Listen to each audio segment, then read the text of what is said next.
This video is the second part of a long farm tour that we hosted for some folks from Greenfield, Mass, who are interested in both creating more pollinator habitat and increasing no-till agriculture in our region.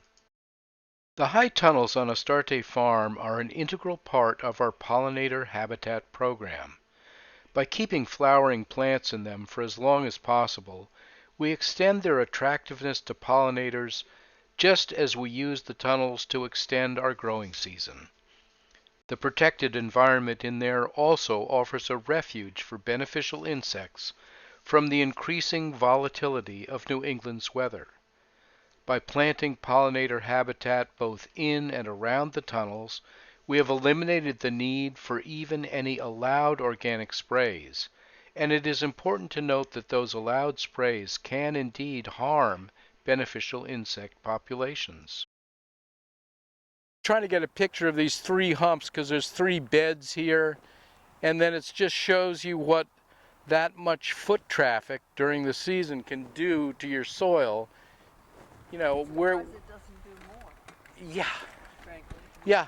Action is just... Well, if you saw the video on planting the garlic, you saw what that tractor did to our field down there, and it was kind of a mess.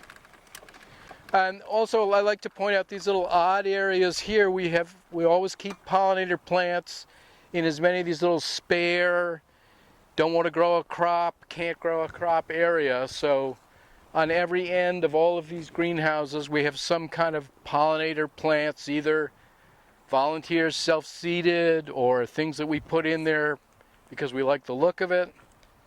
I love to see as many different plant types in these high tunnels where everything is so damn controlled. You know, we got to let a little nature in there, let some stuff happen down in the root zone that we wouldn't even think about. And it's that diversity as being one of the keys to making this work. Often we'll have tomatoes growing with basil beside it, and then we'll have the late lettuce crop that follows the basil before the downy mildew wrecks it. Alyssum, thank you, yes. So alyssum's been a good one. Alyssum is in the cabbage family, so it can screw up your rotations if you grow a lot of broccoli and cauliflower, but it's been really wonderful in with the lettuces, and it's kind of like a welcome mat for all of our pollinators. It's like, oh look, there's a little something here. And when I say pollinators, most of the pollinators are also predators. So the more pollinators we have, the more predators we have, and the better our bug control is. And so far we're sticking with the no-till, no-spray description of the farm, and it's worked pretty well. So all these bushes here were just like dug up from sprouts.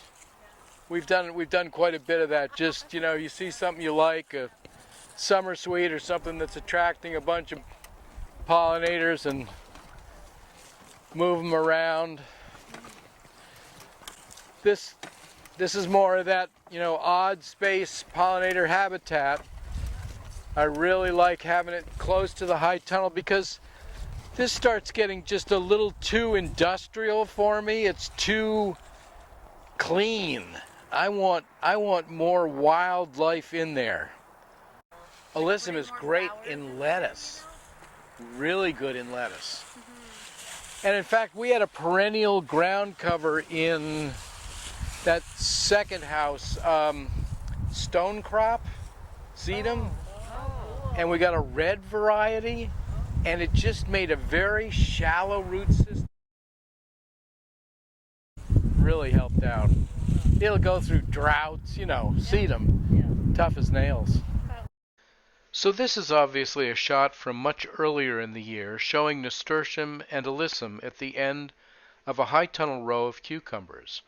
Over on the right you can see some tall yellow sedum, a volunteer sunflower, and some milkweed, just to give you an idea of how the tunnels look during the season. Thanks for watching. Questions and comments are welcome. Catch you next time.